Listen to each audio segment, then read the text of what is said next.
I've been attached with the feeling of waking up with you by my side.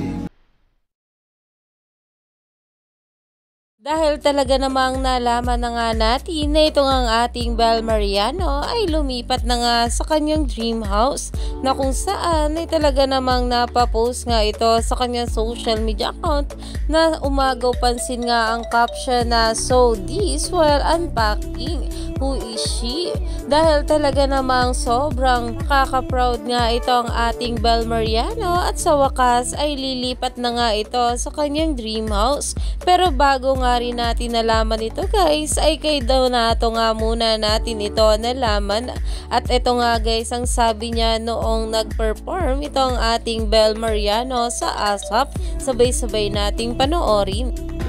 You're moving to a new house na matagal mo ng pinlano, design, construction, lahat. Yun, it's a very... Kaya naman umani nga agad ito ng maraming komento. At ayon nga rito, nakakalamang talaga yan siya. Charot. Pambansang spoiler sa buhay ni Belinda. Only for her.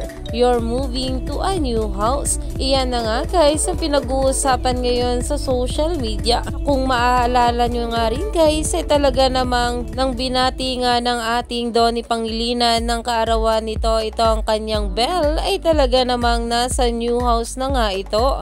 At talagang doon nga rin nag-celebrate ng kaarawan ng kanyang Tink. Kaya naman stay tuned lang tayo for more update kila Donnie at Bel sa mga susunod pa na ayuda.